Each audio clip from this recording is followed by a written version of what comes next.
Bonsoir Éric Ciotti. Bonsoir. Merci d'être avec nous. Vous êtes président Les Républicains, questeur à l'Assemblée nationale, député des Alpes-Maritimes.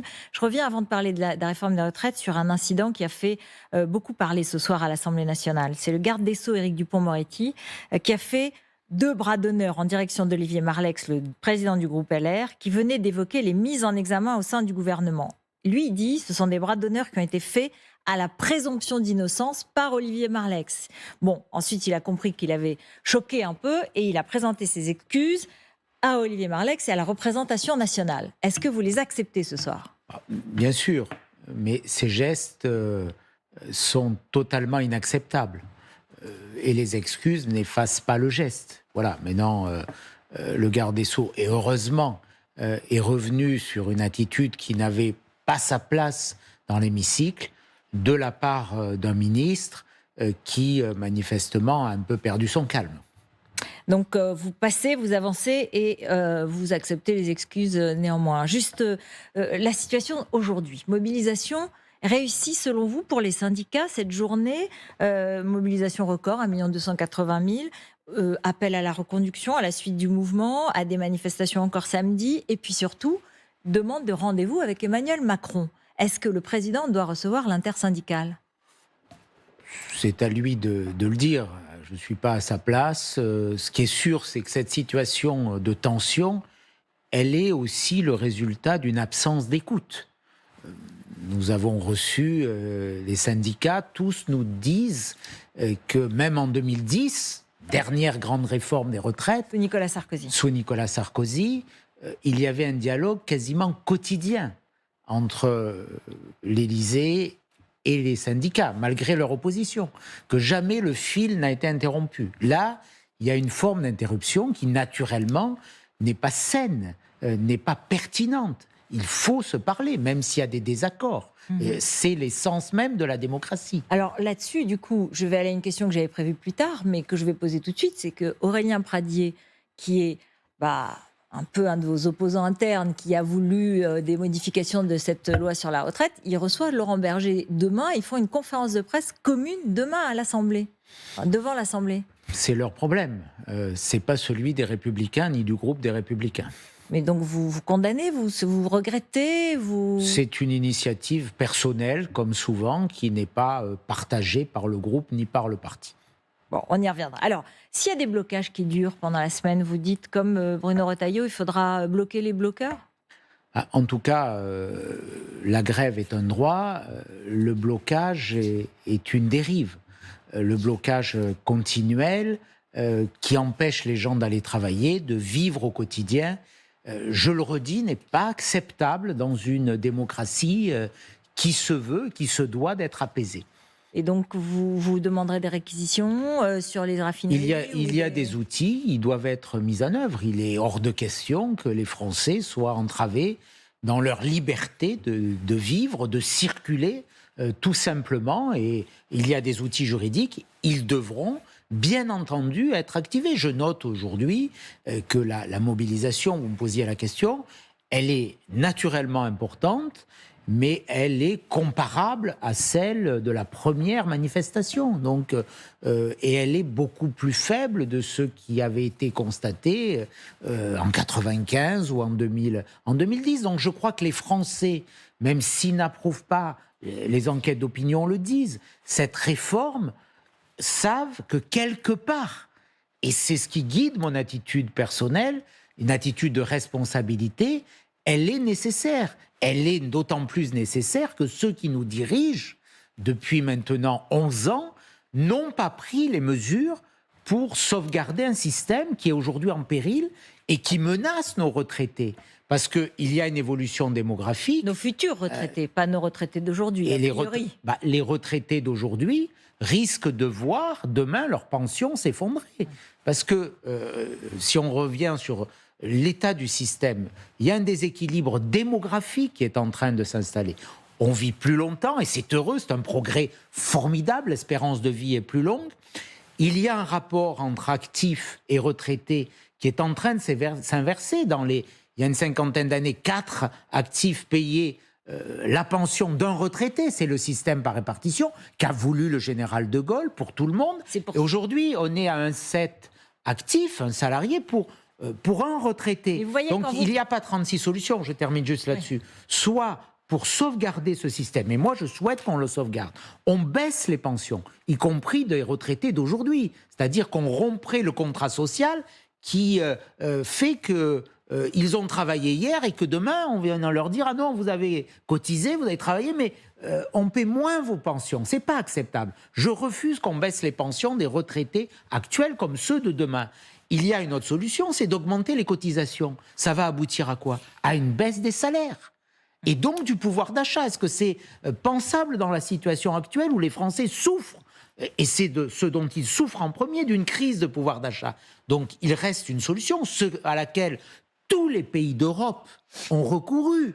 Et on n'est pas les meilleurs. On ne peut pas faire différemment de tous les autres. De travailler un peu plus. Je sais que c'est difficile, je sais que c'est douloureux, je sais que ce n'est pas agréable. L'opposition, elle est très forte. Elle touche, y compris des électeurs d'Emmanuel Macron, y compris une partie de votre base aussi, une partie de vos électeurs. Bien sûr. En l'occurrence, quand Aurélien Pradier parle, il représente ses électeurs et c'est les autres. Bon, donc je ne suis pas sûr qu'il représente ses électeurs. Voilà. Mais en tout cas, il y a une partie dans l'opinion qui est... La politique, c'est aussi du courage. Voilà. Moi, ce que je souhaite, c'est que les Républicains, ils soient cohérents avec ce qu'on a toujours fait et toujours dit pour le bien du pays. Nous sommes un parti de gouvernement. On n'est pas le parti de M. Mélenchon. On n'est pas un parti responsable. Moi, ce qui me guide, c'est l'intérêt du pays. C'est d'être cohérent avec ce que moi-même j'ai dit et j'ai porté. Vous l'avez dit ici. Peut-être même ici. Absolument. Il y a 3 mois, j'étais candidat à la présidence des Républicains. J'ai porté la nécessité d'une réforme des retraites. Mais Ciotti, et je vais dire le contraire aujourd'hui parce que je suis un opposant à M. Macron. Mais c'est pas comme ça que je conçois la politique. La politique, c'est la responsabilité, c'est le courage aussi. C'est pas la démagogie, même si c'est impopulaire. Il faut savoir quelquefois dire oui, c'est impopulaire, mais moi, je le redis ce soir, je souhaite qu'on puisse voter cette réforme, non pas pour faire un cadeau à quiconque, mais parce que c'est nécessaire pour le pays. Vous l'avez dit ici quand vous avez, pendant la campagne électorale avant votre élection, vous l'avez dit après, et puis après l'image s'est brouillée. On n'a plus rien compris. On a eu l'impression que ça partait dans tous les sens et qu'on ne sait toujours pas. Vous en conviendrez que c'est pas de mon fait. Ah oui, mais d'accord, mais enfin, vous êtes le président du parti, donc vous voulez assumer cette responsabilité, mais on a l'impression qu'il n'y a plus de contrôle et que même la structure partisane n'est plus reconnue comme telle par un certain nombre de députés qui disent on fait ce qu'on veut. Certains se sont employés à brouiller notre message. J'en ai d'ailleurs tiré les conséquences. Oui, vous avez démis de ses fonctions. Très clairement, notre bureau politique, à la quasi-unanimité, en présence du président du Sénat, Gérard Larcher, de nos 3 présidents de groupes parlementaires, Olivier Marleix, Bruno Retailleau, François-Xavier Bellamy, ont adopté une motion qui dit, nous souhaitons une réforme, elle est nécessaire. Si nous en sommes là, s'il y a cette impopularité, c'est parce que le gouvernement actuel a amené la France dans le mur et qu'aujourd'hui, face à ce mur, il est obligé de prendre des décisions brutales qu'il aurait dû prendre de façon plus atténuée il y a quelques années. Vous étiez pour la retraite à 65 ans pendant la campagne électorale présidentielle, donc vous ne pouvez pas dire que c'est plus brutal que ce que vous proposiez. En tout cas, nous avons veillé à ce que ça soit atténué. On a pris en compte la situation du pays. Alors, il y a une crise, il y a eu la crise sanitaire, qu'est-ce qui va se passer ? Il y a eu la crise énergétique, du pouvoir d'achat. Les Français sont inquiets, sont en tension. C'est pour cela, c'est les mots que j'ai utilisés, que j'ai souhaité que ça soit moins brutal. Chacun a fait un pas. J'ai veillé à la tête de notre famille politique, qu'il y ait une harmonie Sénat-Assemblée, et qu'au sein du groupe, on ait une position cohérente. Oui, mais elle est là, cette position cohérente. N'empêche qu'on n'a pas l'impression que tout votre groupe va voter cette réforme, conformément à ce que vous dites. On a l'impression qu'il y a plusieurs stratégies, qu'il y en a qui sont individuelles, il y en a d'autres qui sont plus collectives, mais on n'a pas de lisibilité aujourd'hui de cette stratégie. Il y a des stratégies individuelles, ça ne vous aura pas échappé, et à moi non plus. Mais je pense que c'est toujours le collectif qui triomphe sur l'individuel. Est-ce que la majorité de votre groupe va voter ? La majorité, vous êtes quoi 62 61. 61. Et donc, est-ce qu'il y aura, je ne sais pas, il y a 250 voix à la majorité actuelle relative Bon, on ne sait pas combien ils seront pour voter, mais est-ce qu'ils auront les 289 voix pour voter le texte? Nous verrons comment le texte... C'est-à-dire 49 voix de votre côté, presque 50. Reprenons les étapes. Il y a le vote au Sénat. Oui. On verra si le texte aboutit ou pas au Sénat. Les sénateurs, moi je préside une famille politique. Il y a plus de sénateurs que de députés. Donc je suis député, j'en suis fier. Ils vont l'adopter. Mais on est dans une famille globale.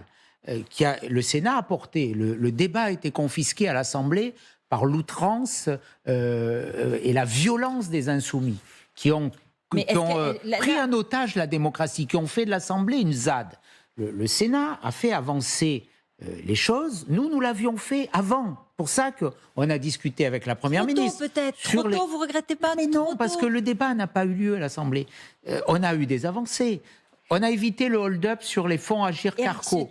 Maintenant, on va savoir ce qui va se passer dans les semaines de réévaluer les petites retraites. On nous dira c'est pas assez, c'est pas pour tout le monde, mais il y a en gros 1 800 000 au minimum personnes concernées qui vont avoir en septembre une retraite qui va augmenter à minima de 50 € par mois. C'est faible, j'en conviens, mais c'est déjà mieux que rien. Et c'était pas prévu, c'est aux Républicains qu'on le doit.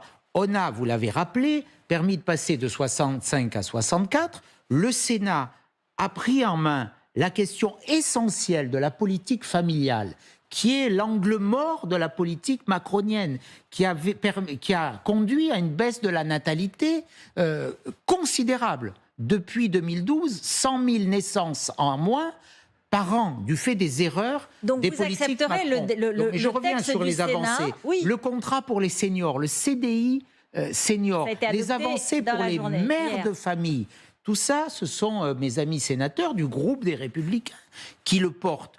On va aller en commission mixte paritaire, sans doute mercredi, et un texte en sortira.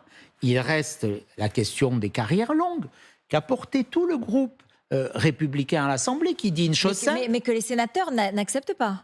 Il y a, on verra, le texte n'est pas fini, c'est l'article 8. Oui. C'est l'article 8, mais ensuite il y a la commission mixte, la question des carrières longues. Le Sénat et l'Assemblée pour interviendra demain ou après-demain. Il y a sans doute un amendement qui nécessite de passer par la loi, c'est les 20-21 ans, puisqu'il y a une borne supplémentaire, une étape d'âge supplémentaire. Il y en a 2 aujourd'hui, il y en aura 3. Et puis, il nous reste des ajustements à procéder. Nous l'avions fait par un amendement dans le dernier jour du débat à l'Assemblée nationale. Et puis, le chaos des insoumis nous a privés d'en débattre. Donc nous ne renonçons pas à cet amendement avec Olivier Marleix. Et donc, nous le défendrons et nous veillerons à ce qu'il soit défendu. Après, tout sera sur la table. Et puis, on n'est pas une caserne. J'ai vu que Renaissance menaçait d'exclure les députés de leur groupe qui ne voteraient pas la réforme. Nous, chez les Républicains, c'est la liberté, mais aussi la responsabilité. Bah oui, mais alors, bien entendu, j'appelle... Combien de députés de chez vous vont voter? Combien vont s'abstenir, à votre avis? Aujourd'hui, ça dépendra des avancées ça dépendra des avancées du texte qui reste. Moi, personnellement, je vous le dis, je l'ai dit dès le début. Oui. On me l'a reproché, mais encore une fois... pour moi, c'était une question de cohérence et de responsabilité. Je voterai personnellement ce texte. J'invite mes collègues députés de mon groupe, de notre groupe, à le faire. Après, chacun se détermine en conscience. Et moi, je ne pose pas... Il n'y a pas de caserne, c'est-à-dire que s'il y a par exemple pas des oukases... D'accord, mais s'il y en a une vingtaine qui ne le votent pas, contrairement à ce que vous aurez demandé, ils ne seront pas exclus. Bien entendu que non, on n'est pas dans cet état d'esprit. Et ils ne feront pas scission parce que, voilà, ils reçoivent demain Laurent Berger, après-demain, ils ne veulent pas une réunion avec vous. Enfin, il n'y a pas une forme de scission qui se prépare. Vous avez vu, il y a 6 députés qui m'ont écrit, voilà. Oui. Bon, on en est là. Ça ne vous impressionne pas? Non. J'ai quand même une question. Vous avez beaucoup parlé de la responsabilité, la cohérence, du courage. Le silence de Laurent Wauquiez, ça ne vous gêne pas? Laurent Wauquiez a dit... Pourquoi est-ce qu'il n'a pas pris position sur cette réforme des retraites? Laurent Wauquiez n'est ni président du parti, ni parlementaire. C'est un choix qu'il a fait. Il aurait pu l'être. C'est un choix qu'il a fait. Il a dit les choses. Il a dit les choses. Pas très fort. Si. Pas très fort, reconnaissez-le. Il a dit une fois à la région, en disant c'est pas la réforme que j'aurais aimée, mais enfin il faut y aller. Quand il faut y aller, il faut y aller. Il a dit lors de ses vœux. Oui, voilà. mais enfin, après, il n'est pas dans le débat au Parlement. J'ai encore discuté avec lui. Vous le regrettez quand même. Vous regrettez qu'il ne le dise pas plus fort. Il vous aurait aidé. Ça vous aurait aidé. Chacun se positionne, gère son parcours comme il le souhaite. Voilà. J'ai confiance dans l'espérance que porte Laurent Wauquiez pour le pays. Je l'ai dit, je le redis. Chaque étape Mais ça compte, interviendra. la réforme des retraites. C'est une forme de marqueur dans un corpus idéologique, dans un programme. Les choses ont été dites. Pour moi, elles sont claires. Ah, d'accord, vous êtes très diplomate. Allez, on va oublier, en tout cas pour ce soir, mais il y a une dernière question. Guilhem Carayon, c'est le jeune LR. Il a posé sur une photo avec le président des jeunes RN et le président des jeunes de Reconquête chez Éric Zemmour. C'est à cela qu'aspirent vos électeurs? Mais on va faire un procès aujourd'hui parce qu'il y a une photo qui est prise à la suite d'une interview. Moi, ce que j'ai regardé, c'est le contenu de cette interview. Et dans ce qui est écrit, dans ce qu'a dit Guilhem Carayon, qui est un jeune talentueux, brillant, qui est mon ami, qui porte un très beau mouvement de jeunesse, il a dit les choses très claires, que notre famille politique, elle était indépendante et que c'était la seule qui pouvait demain éviter le duel Le Pen-Mélenchon. Et c'est vrai, c'est ça la réalité. Mais moi, je ferai pas aucun procès. J'ai entendu des demandes d'exclusion, mais par des amis de Xavier Bertrand. C'est n'importe quoi. C'est n'importe quoi. Voilà, soyons cohérents. Encore une fois, je le dis, c'est pas une caserne. Chacun pense ce qu'il veut. Mais ne faisons pas des procès, je ne sais pas s'ils sont de Moscou d'ailleurs, c'est peut-être pas d'actualité, ou plus d'actualité, mais en tout cas, moi je le dis, je ne tomberai pas dans ces caricatures où on jette des oukas sur les uns ou les autres. J'ai une toute dernière question. Vous pensez que ce projet de loi des retraites va passer 149.3 ? Il pourra passer 149.3 ? Je n'ai aucune certitude ni aucune conviction. C'est pas de moi que ça dépend. Moi, je vous fais part de la position de ma famille politique. Je vous fais part clairement, et je l'ai fait sans ambiguïté dès le début. Je me suis efforcé minute par minute à améliorer le texte. Mais j'ai pas mis une forme de chantage en disant s'il n'y a pas ça, je vote pas. Moi, encore une fois, je serais pris en flagrant délit d'incohérence si je disais au mois de mars l'inverse de ce que j'ai défendu encore au mois de décembre. Merci. Pour moi, la politique, à un moment, il faut un peu une colonne vertébrale. Voilà, et de la cohérence. Merci beaucoup, merci d'être venu.